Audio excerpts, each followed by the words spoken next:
मधुबन के बाबा,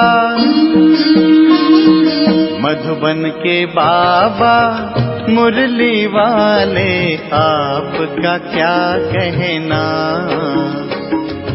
आपका क्या कहना। ओम शांति। आज 18 दिसंबर 2023 के साकार मधुर महावाक्य है। आज मीठे मीठे बाप दादा बोले, मीठे बच्चे, आत्मा और परमात्मा का मिलन ही सच्चा सच्चा संगम व कुंभ है। इसी मिलन से तुम पावन बनते हो, यादगार में फिर वह मेला बनाते हैं। बाबा ने कहा, मीठे बच्चे, आत्मा और परमात्मा का मिलन ही सच्चा सच्चा संगम अथवा कुंभ है। इसी मिलन से तुम पावन बनते हो, यादगार में फिर वह मेला बनाते हैं। बाबा ने आज प्रश्न पूछा कि तुम बच्चों में किस बात की बहुत बहुत सयानप चाहिए, और उत्तर में बाबा ने समझाया कि ज्ञान की जो नाजुक बातें हैं उन्हें समझाने की बहुत सयानप चाहिए। युक्ति से ज्ञान मार्ग और भक्ति मार्ग को सिद्ध करना है। ऐसे समझाना है जैसे चूहा फूंक भी देता और काट भी लेता है। तो सर्विस की युक्तियां रचनी हैं। कुंभ मेले पर प्रदर्शनी लगाकर अनेक आत्माओं का कल्याण करना है।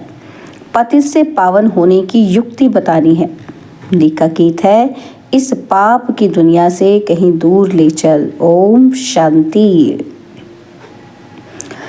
बाप बैठ बच्चों को समझाते हैं कि पाप की दुनिया को कलयुगी पतित भ्रष्टाचारी दुनिया कहा जाता है, और फिर पुण्य की दुनिया को सत्युगी पावन श्रेष्ठाचारी दुनिया कहा जाता है।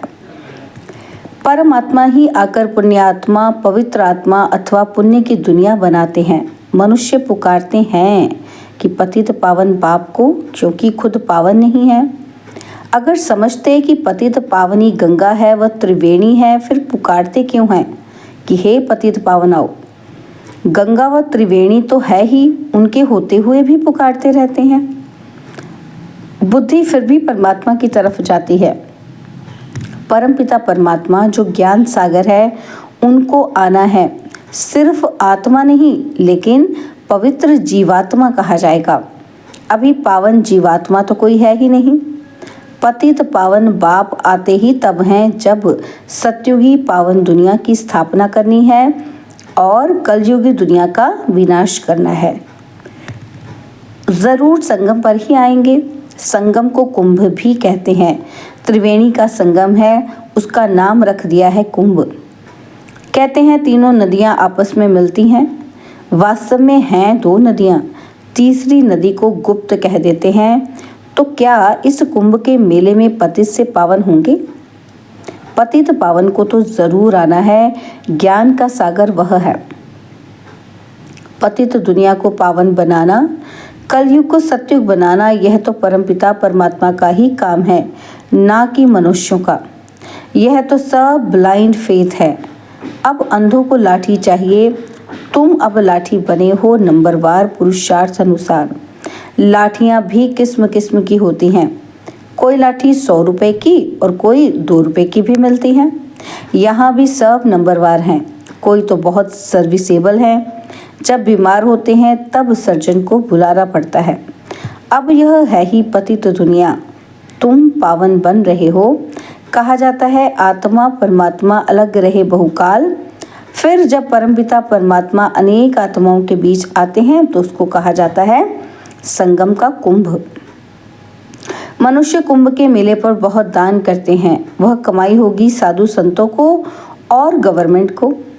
और यहाँ तुमको तन मन धन सहित सब कुछ दान करना होता है पतित पावन बाप को।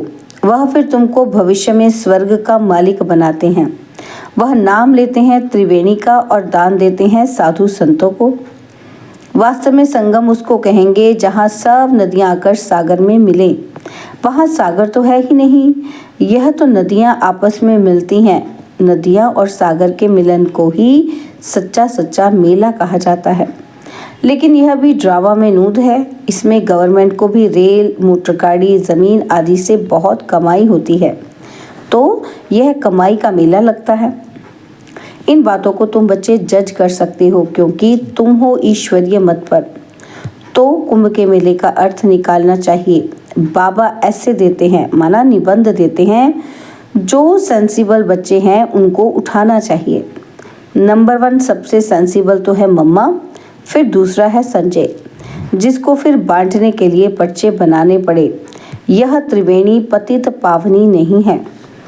पतित पावन तो सर्व का सदगति दाता एक शिव बाबा है। त्रिवेणी को तो सदगति दाता नहीं कहेंगे, यह नदियां तो हैं ही, आने की बात ही नहीं।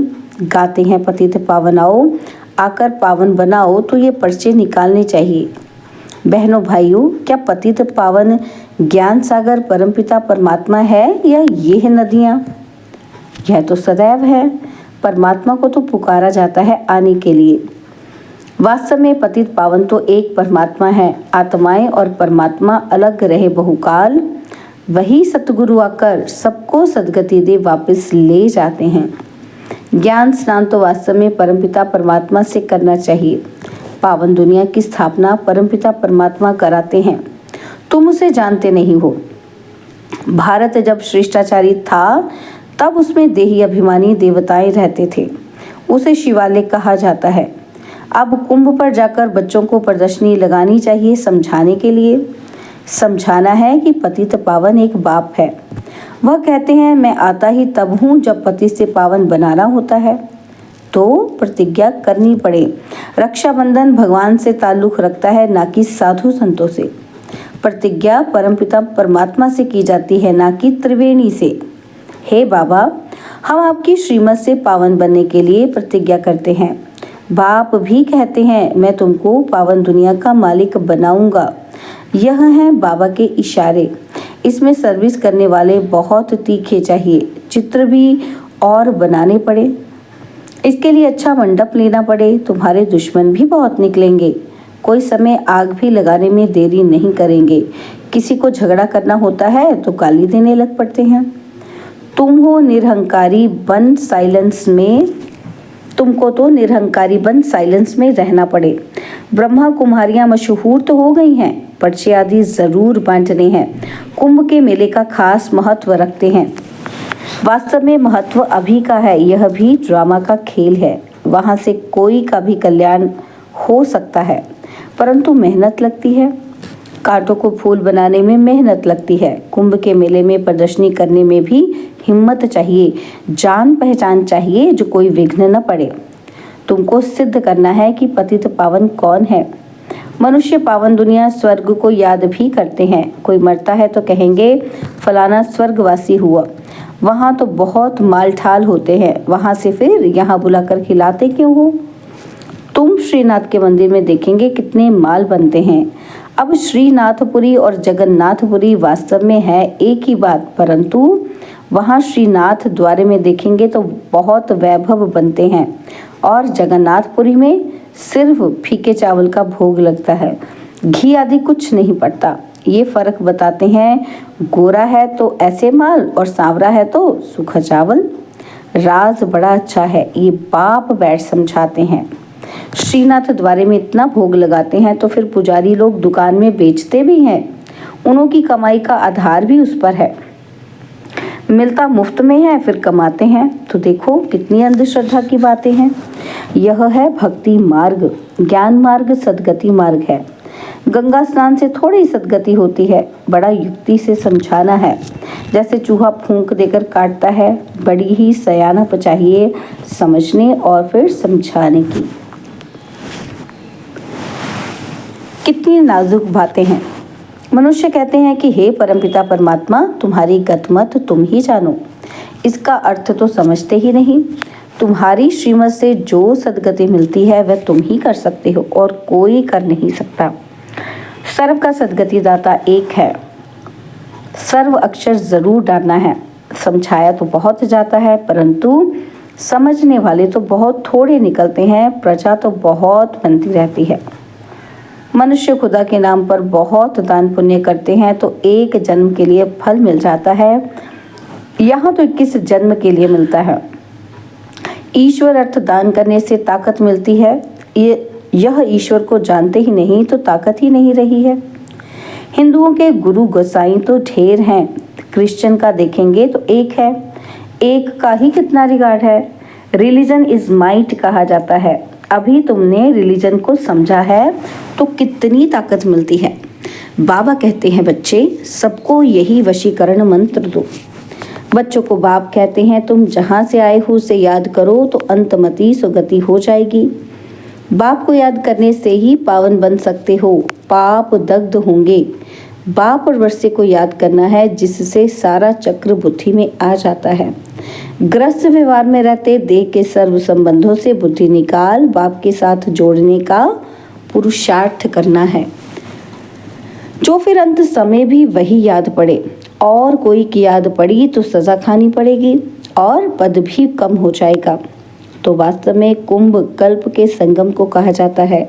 जब आत्माएं और परमात्मा मिलते हैं, परमात्मा ही आकर राजयोग सिखाते हैं, वह है पुनर्जन्म रहित।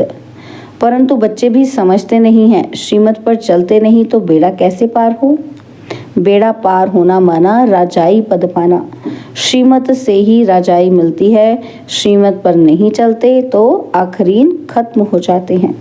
सजनियां साथ में वह चलेंगी जिसका दीपक जगा हुआ होगा। जिनके दीवे बुझे हुए हैं वह साथ में थोड़ी चलेंगे। अनन्य बच्चे ही चलेंगे, बाकी तो नंबरवार पिछाड़ी में आएंगे, लेकिन पवित्र तो सब बनेंगे। सब आत्माएं भी एक जैसी ताकत वाली नहीं हो सकती। हर एक आत्मा का पाठ अपना अपना है, एक जैसा पद नहीं मिल सकता। अंत में सबका पाठ क्लियर हो जाएगा। झाड़ कितना बड़ा है, कितने मनुष्य हैं। मुख्य तो जो बड़े बड़े टाल टालियां हैं वह देखने में आएंगे। मुख्य है फाउंडेशन, बाकी तो बाद में आते हैं, उनमें ताकत कम होती है। स्वर्ग में सभी नहीं आ सकते हैं। भारत ही हेवन था, ऐसे नहीं कि भारत के बदले जापान खंड हेवन हो जाएगा, ऐसे हो नहीं सकता। अच्छा, मीठे मीठे बाप दादा व माता पिता के लाडले सिकिलदे ज्ञान सितारे बच्चों को याद प्यार और गुड मॉर्निंग। रूहानी बाप की रूहानी बच्चों को नमस्ते। हम रूहानी बच्चों की रूहानी बाप दादाजी को दिलवा चांद सिकवा प्रेम से नमस्ते। ओम शांति। प्यारे बाबा, मीठे बाबा, मेरे बाबा, शुक्रिया बाबा, शुक्रिया बाबा, शुक्रिया। आज बाबा की रात्रि क्लास में भी सुनेंगे बाबा ने क्या कहा। बाबा ने बच्चों को समझाया कि और धर्म स्थापक कोई सभी का कल्याण नहीं कर सकते हैं।